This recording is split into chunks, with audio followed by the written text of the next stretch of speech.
आज हम प्रश्नोत्तर विधि के अंतर्गत हम तीसरे भाग में प्रवेश कर रहे हैं।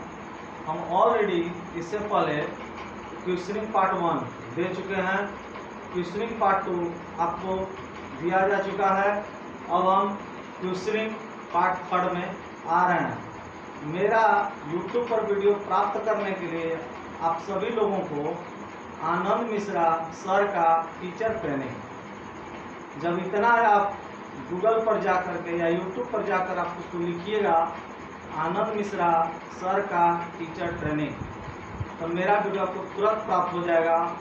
और वीडियो को तुरंत प्राप्त करने के लिए आप घंटी सब्सक्राइब करने के बाद आपको घंटी जो आएगा चित्र, उस घंटी को टच कीजिएगा तो जैसे ही मेरा यूट्यूब पर वीडियो अपलोड होगा आपको उसको तुरंत मैसेज आपको प्राप्त हो जाएगा।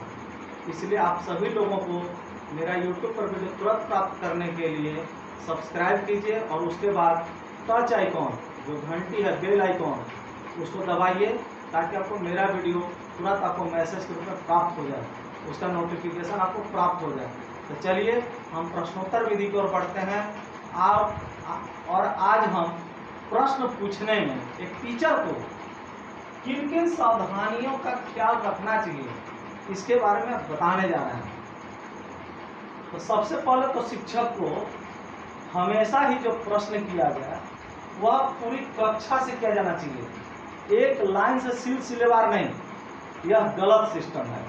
इससे क्या होगा कि जब हम क्रम से पूछेंगे तो अंतिम जो क्रम में बच्चा बैठा हुआ है वो निश्चिंत हो जाएगा कि हमारे कक्षा में तो अभी 50 बच्चे हैं, हमारा तो 50वां नंबर आने में लेट है। इसलिए कभी इस एंगल से, कभी उस एंगल से, कभी पीछे से, कभी आगे से, कभी इस कोने से, कभी उस कोने से, मतलब कक्षा में जो प्रश्नों का वितरण हो एक तरफ से ना हो, यहाँ वहाँ से होना चाहिए। दूसरा ध्यान रखना है कि प्रश्न यदि शिक्षक पूछे हैं तो उसका उत्तर तुरंत प्राप्त करने का इच्छा नहीं रखनी चाहिए। प्रश्न पूछने के बाद कुछ देर समय अवश्य दिया जाना चाहिए छात्रों को, ताकि वो चिंतन करें, मनन करें, उसके बाद वो उसका जवाब दें। तीसरा है हमेशा ही पूरी कक्षा को देख करके प्रश्न किया जाना चाहिए, किसी एक बालक को देख करके नहीं। अब बालक को यह नोटिफिकेशन दे देना है मैं किसी से भी प्रश्न कर सकता हूं, इसलिए सभी मेरे प्रश्नों पर ध्यानपूर्वक ध्यान दें।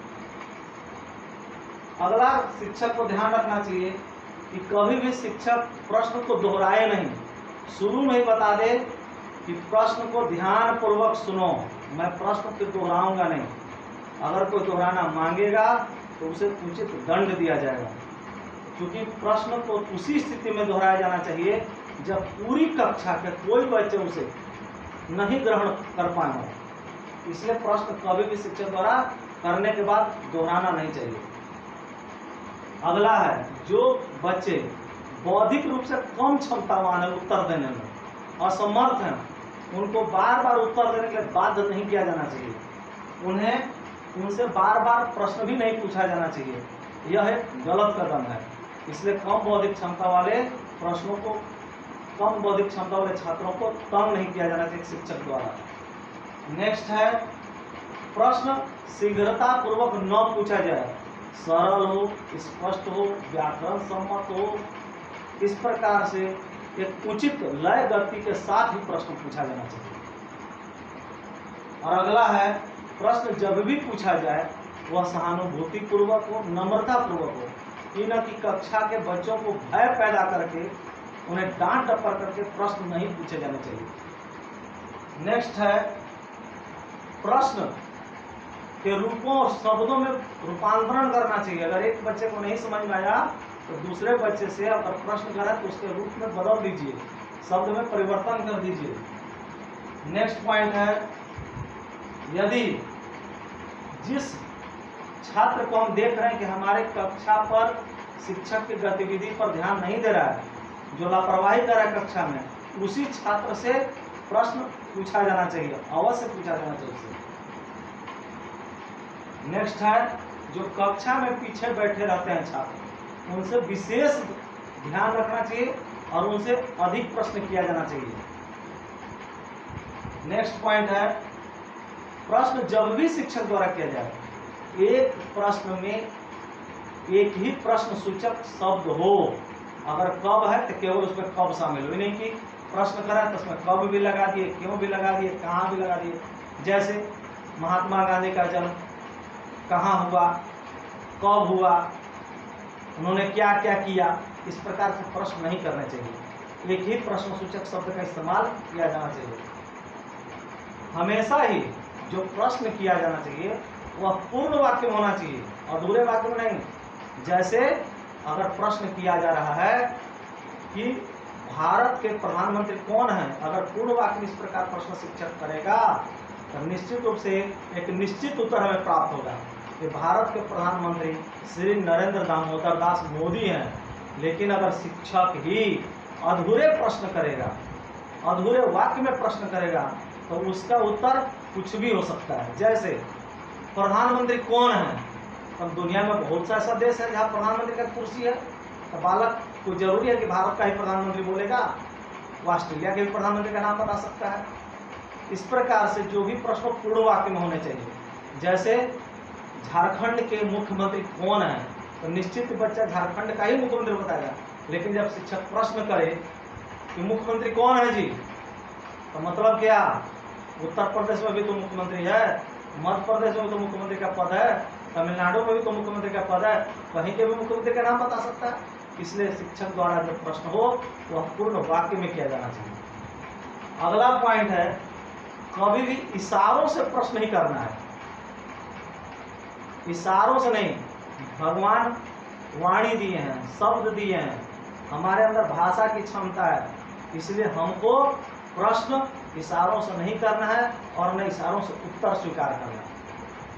अगला, प्रश्न करते समय ऐसे प्रश्न का निर्माण कदापि नहीं किया जाना चाहिए जिसके उत्तर में बच्चे हाँ बोले या कोई बच्चा ना बोले। जैसे अगर एक शिक्षक प्रश्न करेगा, क्या श्री नरेंद्र मोदी भारत के प्रधानमंत्री हैं, क्या इस प्रश्न का उत्तर बच्चा हाँ या ना के अलावा भी कुछ बोल सकता है? क्या जवाब नहीं बोलेगा, क्योंकि शिक्षक के प्रश्न में आंसर छुपा हुआ है। इसलिए कोई बोलेगा हाँ, कोई बोलेगा नहीं। इसलिए प्रश्न, वैसे प्रश्न का निर्माण नहीं होना चाहिए जिसके उत्तर में बच्चों को हाँ या नहीं बोलना पड़े। नेक्स्ट पॉइंट है, प्रश्न पूछने में शिक्षक को ध्यान रखना चाहिए कि छात्रों के बौद्धिक स्तर को ध्यान में रख करके, कोई बच्चे बहुत तेज हैं, उनसे थोड़ा सा कठिन प्रश्न होना चाहिए। कोई बच्चे कम बौद्धिक क्षमता के हैं, कम ज्ञान अर्जन करते हैं, इसलिए उनसे सरल प्रश्न किए जाने चाहिए। इसलिए कक्षा के बालकों की बौद्धिक क्षमता को ध्यान में रखकर ही हमें प्रश्नों का स्तर बनाना चाहिए। इस प्रकार से हमने प्रश्न पूछने में क्या सावधानियां रखनी चाहिए शिक्षक को, इसके बारे में देखा। अब हम आगे बताने जा रहे हैं कि शिक्षक को उत्तर प्राप्त करने में, रिसीविंग आंसर्स प्राप्त करने में क्या क्या सावधानियां ध्यान रखनी चाहिए, इसके बारे में बताने जा रहे हैं। तो पहला है इसके बारे में कि जो छात्र मूर्खतापूर्ण उत्तर दे रहे हो, हास्यास्पद, जानबूझ करके, उनको कड़ाई से डांटना है और उन्हें दंड अवश्य दिया जाना चाहिए। नेक्स्ट पॉइंट है, कभी भी पूरे ग्रुपिंग बच्चों से एक साथ मुंह से आवाज निकलवा के ग्रुपिंग उत्तर नहीं स्वीकार करना चाहिए। उत्तर जब भी व्यक्तिगत रूप से उत्तर स्वीकार करना चाहिए। ऐसा नहीं करने से जो संकोची बालक हैं, जो शर्मीले बालक हैं, वे इससे उनकी झिझक समाप्त नहीं होगा। इसलिए प्रश्न जब भी शिक्षक द्वारा किया जाए उसका उत्तर भी कोई एक ही बालक एक बार में दे, यानी कि पूरे कक्षा के सभी बच्चे एक साथ मुंह खोल के जवाब दें, यह अनुचित तरीका बताया गया है। अगला है, जो छात्र अनुमान पर आधारित अगर उत्तर दे रहे हो तो ऐसे उत्तर को कदापि स्वीकार नहीं किया जाना चाहिए। नेक्स्ट है, उत्तर प्राप्त करने के लिए छात्रों को प्रोत्साहित भी करना चाहिए।